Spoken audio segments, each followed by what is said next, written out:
نحمده ونصلي على رسوله الكريم اما بعد فاعوذ بالله من الشیطان الرجیم بسم اللہ الرحمن الرحیم۔ آج ہم سورۃ البقرہ کی آیت نمبر 282 سے 284 تک تلاوت کریں گے انشاءاللہ۔ شروع کرتے ہیں۔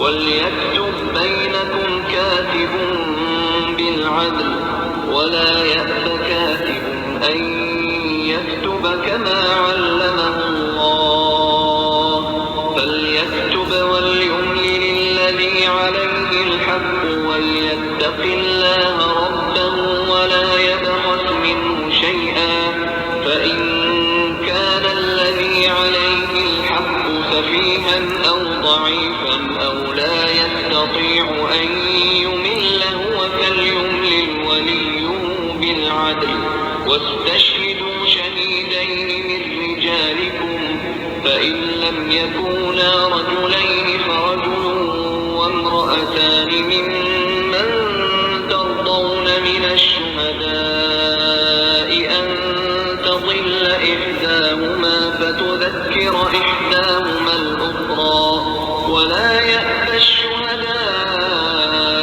إذا ما دعوا ولا تسأموا أن تكتبوه صغيرا أو كبيرا إلى أجله ذلكم أقسط عند الله وأقوم للشهادة وأدنى ألا ترتابوا إلا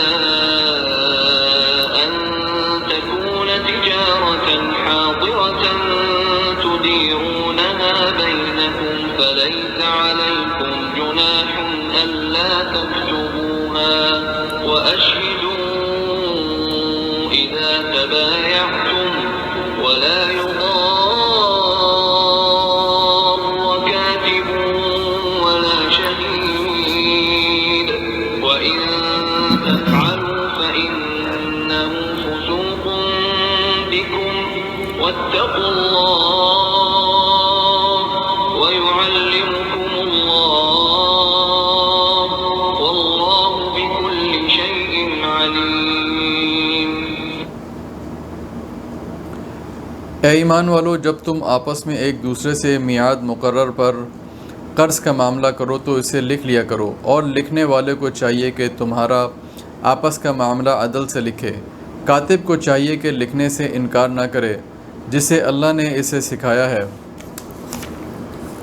پس اسے بھی لکھ دینا چاہیے جس کے ذمے حق ہو، وہ لکھوائے اور اپنے اللہ سے ڈرے جو اس کا رب ہے، اور حق میں سے کچھ گھٹائے نہیں۔ ہاں، جس شخص کے ذمے حق ہے وہ اگر نادان ہو یا کمزور ہو یا لکھوانے کی طاقت نہ رکھتا ہو تو اس کا ولی عدل کے ساتھ لکھوا دے، اور اپنے میں سے 2 مرد گواہ رکھ لو۔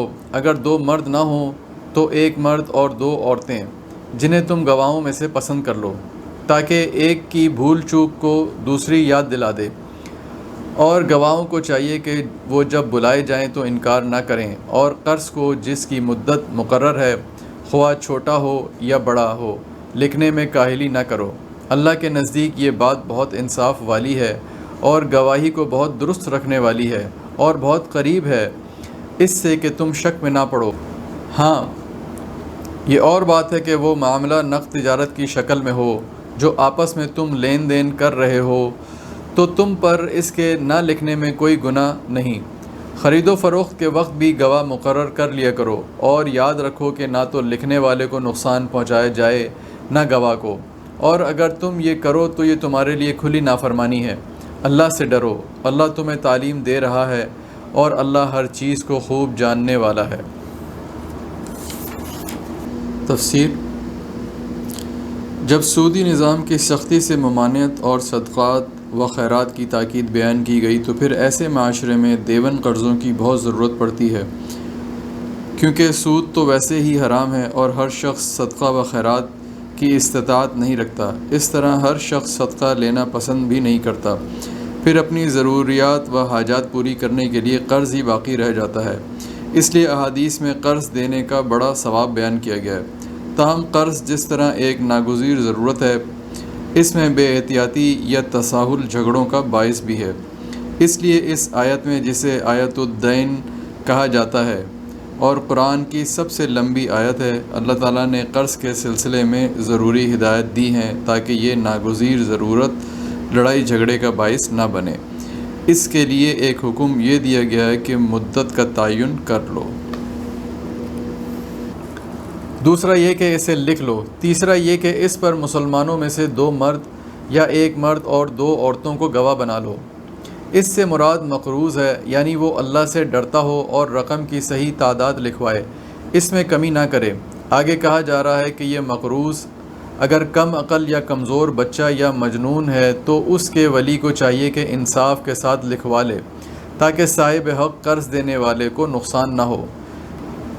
یعنی جن کی دینداری اور عدالت پر تم مطمئن ہو۔ علاوہ ازیں قرآن کریم کی اس نص سے معلوم ہوا کہ 2 عورتوں کی گواہی 1 مرد کے برابر ہے۔ نیز مرد کے بغیر صرف اکیلی عورت کی گواہی بھی جائز نہیں، سوائے ان معاملات کے جن پر عورت کے علاوہ کوئی اور مطلع نہیں ہو سکتا۔ اس امر میں اختلاف ہے کہ مدعی کی ایک قسم کے ساتھ 2 عورتوں کی گواہی پر فیصلہ کرنا جائز ہے یا نہیں، جس طرح ایک مرد گواہ کے ساتھ فیصلہ کرنا جائز ہے جبکہ دوسرے گواہ کی جگہ مدعی قسم کھا لے۔ فقہائے احناف کے نزدیک ایسا کرنا جائز نہیں، جبکہ محدثین اس کے قائل ہیں، کیونکہ حدیث سے ایک گواہ اور قسم کے ساتھ فیصلہ کرنا ثابت ہے، اور 2 عورتیں جب ایک مرد گواہ کے برابر ہیں تو 2 عورتوں اور قسم کے ساتھ فیصلہ کرنا بھی جائز ہوگا۔ فتح القدیر۔ یہ ایک مرد کے مقابلے میں 2 عورتوں کو مقرر کرنے کی علت و حکمت ہے، یعنی عورت عقل اور یادداشت میں مرد سے کمزور ہے، جیسے کہ صحیح بخاری حدیث 304 و صحیح مسلم حدیث 79 میں بھی عورت کو ناقص العقل کہا گیا ہے۔ اس میں عورت کے استخفاف اور فروتری کا اظہار نہیں ہے جیسے کہ بعض لوگ باور کراتے ہیں، بلکہ ایک فطری کمزوری کا بیان ہے جو اللہ تعالیٰ کی حکمت و مشیت پر مبنی ہے۔ مقابرہ کوئی اس کو تسلیم نہ کرے تو اور بات ہے، لیکن حقائق و واقعات کے اعتبار سے یہ ناقابل تردید ہے۔ یہ لکھنے کے فوائد ہیں کہ اس سے انصاف کے تقاضے پورے ہوں گے، گواہی بھی درست رہے گی کہ گواہ کے بھولنے، شک کرنے، فوت یا غائب ہونے کی صورت میں بھی تحریر کام آئے گی کہ اسے یاد آ جائے گا اور بھول اور شک دور ہو جائے گا، اور شک و شبہ و اختلاف سے بھی فریقین محفوظ رہیں گے، کیونکہ شک و اختلاف پڑنے کی صورت میں تحریر دیکھ کر شک دور کر لیا جاتا ہے۔ نقد سودے کو نہ لکھنے میں گناہ تو نہیں، تاہم اس پر گواہ بنانا ضروری ہے، بالخصوص جب فروخت شدہ چیز زیادہ قدر و قیمت والی ہو، مثلا زمین، مکان، دکان، باغ، حیوانات، گاڑیاں وغیرہ، جبکہ بعض مفسرین نے اسے امر ارشادی کہا ہے۔ ایسر التفاسیر و تفسیر الباب 504/4۔ ان کو نقصان پہنچانا یہ ہے کہ دور دراز کے علاقے میں ان کو بلایا جائے کہ جس سے ان کی مصروفیات میں حرج یا کاروبار میں نقصان ہو، یا ان کو جھوٹی بات لکھنے یا اس کی گواہی دینے پر مجبور کیا جائے۔ یعنی جن باتوں کی تاکید کی گئی ہے ان پر عمل کرو، اور جن چیزوں سے روکا گیا ہے ان سے اجتناب کرو۔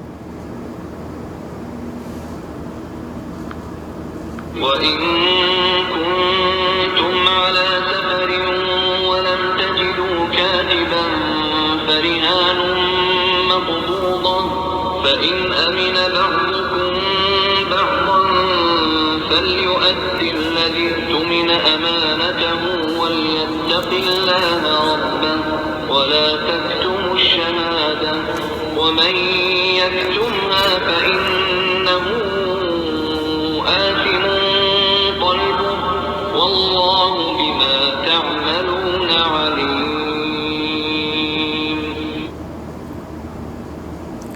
اور اگر تم سفر میں ہو اور لکھنے والا نہ پاؤ تو رہن قبضے میں رکھ لیا کرو۔ ہاں اگر آپس میں ایک دوسرے سے مطمئن ہو تو جسے امانت دی گئی ہے وہ اسے ادا کر دے اور اللہ سے ڈرتا رہے۔ جو اس کا رب ہے، اور گواہی کو نہ چھپاؤ، اور جو اسے چھپا لے وہ گناہگار دل والا ہے، اور جو کچھ تم کرتے ہو اسے اللہ خوب جانتا ہے۔ تفسیر: اگر سفر میں قرض کا معاملہ کرنے کی ضرورت پیش آ جائے اور وہاں لکھنے والا یا کاغذ پینسل وغیرہ نہ ملے تو اس کے متبادل صورت بتلائی جا رہی ہے کہ قرض لینے والا کوئی چیز دائن قرض دینے والے کے پاس رہن گروی رکھ دے۔ اس سے گروی کی مشروعیت اور اس کا جواز ثابت ہوتا ہے۔ نبی صلی اللہ علیہ وسلم نے بھی اپنی زرع ایک یہودی کے پاس جو کے بدلے گروی رکھی تھی۔ صحیح البخاری حدیث 2513۔ تاہم اگر مرہونہ گروی رکھی ہوئی چیز ایسی ہے جس سے نفع موصول ہوتا ہے تو اس نفع کا حقدار مالک ہوگا، نہ کہ دائن۔ البتہ اس پر دائن کا اگر کچھ خرچ ہوتا ہے تو اس سے وہ اپنا خرچہ وصول کر سکتا ہے، باقی نفع مالک کو ادا کرنا ضروری ہے۔ اور اگر مرہونہ چیز دودھ والا جانور ہو یا سواری والا تو اس پر خرچے کے بدلے اس جانور کا دودھ لے لینا اور اس پر سواری کرنا دائن قرض دینے والے کے لیے جائز ہے، جیسا کہ بخاری کی حدیث میں آیا ہے۔ یعنی اگر ایک دوسرے پر اعتماد ہو تو بغیر گروی رکھے بھی ادھار کا معاملہ کر سکتے ہیں۔ امانت سے مراد یہاں قرض ہے، اللہ سے ڈرتے ہوئے اسے صحیح طریقے سے ادا کرے۔ گواہی کا چھپانا کبیرہ گناہ ہے، اس لیے اس پر سخت وعید یہاں قرآن میں اور احادیث میں بھی بیان کی گئی ہے۔ اس لیے صحیح گواہی دینے کی فضیلت بھی بڑی ہے۔ صحیح مسلم کی حدیث ہے، نبی صلی اللہ علیہ وسلم نے فرمایا، وہ سب سے بہتر گواہ ہے جو گواہی طلب کرنے سے قبل ہی از خود گواہی کے لیے پیش ہو جائے۔ الا اخیرکم بخیر الشہداء الذی یأتی بشہادتہ قبل ان یسألہا۔ صحیح مسلم حدیث 1719-19۔ ایک دوسری روایت میں بدترین گواہ کی نشاندہی بھی فرما دی گئی ہے، الذین یشہدون قبل ان یستشہدوا۔ صحیح البخاری حدیث 6428 و صحیح مسلم حدیث 2534-213۔ وللفضلہ، یہ وہ لوگ ہیں جو گواہی طلب کرنے سے قبل ہی گواہی دیتے ہیں، مطلب ہے جھوٹی گواہی دے کر گناہ کبیرہ کے مرتکب ہوتے ہیں۔ نیز آیت میں دل کا خاص ذکر کیا گیا ہے، اس لیے کہ کتمان دل کا فعل ہے۔ علاوہ ازیں دل تمام اعضاء کا سردار ہے اور یہ مضغہ گوشت کا ایسا ٹکڑا ہے کہ اگر یہ صحیح رہے تو سارا جسم صحیح رہتا ہے، اور اگر اس میں فساد آ جائے تو سارا جسم فساد کا شکار ہو جاتا ہے۔ الا وان فی الجسد مضغۃ اذا صلحت صلح الجسد كله واذا فسدت فسد الجسد كله الا وهي القلب۔ صحیح البخاری حدیث 52۔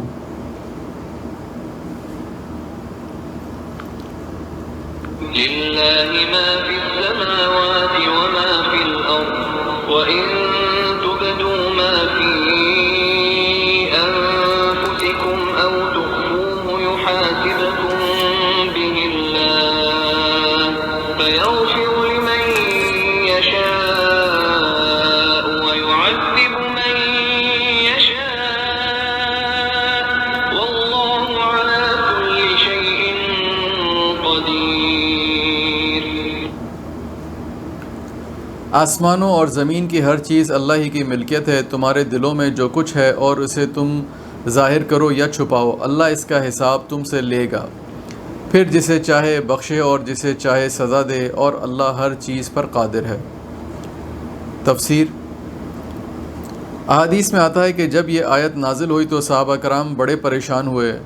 انہوں نے رسول اللہ صلی اللہ علیہ وسلم کی خدمت میں حاضر ہو کر عرض کیا، اے اللہ کے رسول، نماز، روزہ، زکوٰۃ اور جہاد وغیرہ یہ سارے اعمال جن کا ہمیں حکم دیا گیا ہے ہم بجا لاتے ہیں، کیونکہ یہ ہماری طاقت سے بالا نہیں ہے، لیکن دل میں پیدا ہونے والے خیالات اور وسوسوں پر تو ہمارا اختیار ہی نہیں، اور وہ تو انسانی طاقت ہی سے ماوراء ہیں، لیکن اللہ تعالیٰ نے ان پر بھی محاسبہ کا اعلان فرما دیا ہے۔ نبی کریم صلی اللہ علیہ وسلم نے فرمایا کہ فی الحال تم سمعنا و اطعنا ہی کہو۔ چنانچہ صحابہ رضی اللہ تعالی عنہم اجمعین کے جذبہ سمع و اطاعت کو دیکھتے ہوئے اللہ تعالیٰ نے اسے آیت لا یکلف اللہ نفسا الا وسعها، اللہ تعالیٰ کسی جان کو اس کی طاقت سے زیادہ تکلیف نہیں دیتا سے منسوخ فرما دیا۔ ابن کثیر و فتح القدیر۔ صحیحین و سنن اربع کی یہ حدیث بھی اس کی تائید کرتی ہے۔ ان اللہ تجاوز لی عن امتی ما وسوست به صدورها ما لم تعمل او تتکلم۔ صحیح البخاری حدیث 2528 و صحیح مسلم حدیث 127-201۔ اللہ تعالیٰ نے میری امت سے جی میں آنے والی باتوں کو معاف کر دیا ہے، البتہ ان پر گرفت ہوگی جن پر عمل کیا جائے یا جن کا اظہار زبان سے کر دیا جائے۔ اس سے معلوم ہوا کہ دل میں گزرنے والے خیالات پر محاسبہ نہیں ہوگا، صرف ان پر محاسبہ ہوگا جو پختہ عزم و ارادے میں ڈھل جائیں یا عمل کا قالب اختیار کر لیں۔ اس کے برعکس امام ابن جریر طبری کا خیال ہے کہ یہ آیت منسوخ نہیں ہے، کیونکہ محاسبہ و معاقبہ کو لازم نہیں ہے، یعنی ایسا نہیں ہے کہ اللہ تعالیٰ جس کا بھی محاسبہ کرے اس کو سزا بھی ضرور دے، بلکہ اللہ تعالیٰ محاسبہ تو ہر ایک کا کرے گا، لیکن بہت سے لوگ ہوں گے کہ محاسبہ کرنے کے بعد اللہ تعالیٰ ان کو معاف فرما دے گا، بلکہ بعض کے ساتھ تو یہ معاملہ فرمائے گا کہ اس کا ایک ایک گناہ یاد کرا کے ان کا اس سے اعتراف کروائے گا، اور پھر فرمائے گا کہ میں نے دنیا میں ان پر پردہ ڈالے رکھا، آج میں ان کو معاف کرتا ہوں۔ یہ حدیث صحیح البخاری حدیث 6070 و صحیح مسلم حدیث 2768-52 میں ہے۔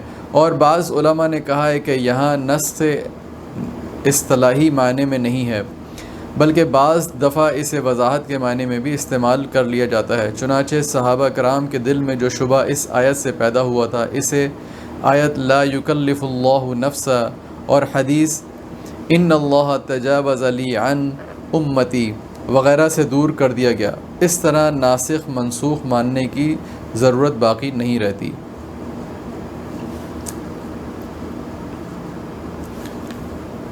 اللہ رب العزت سے دعا ہے جو کچھ ہم نے پڑھا اور سنا اس پر ہمیں عمل کرنے کی توفیق عطا فرمائے اور اس کو دوسروں تک پہنچانے کی توفیق عطا فرمائے۔ صدق اللہ العظیم۔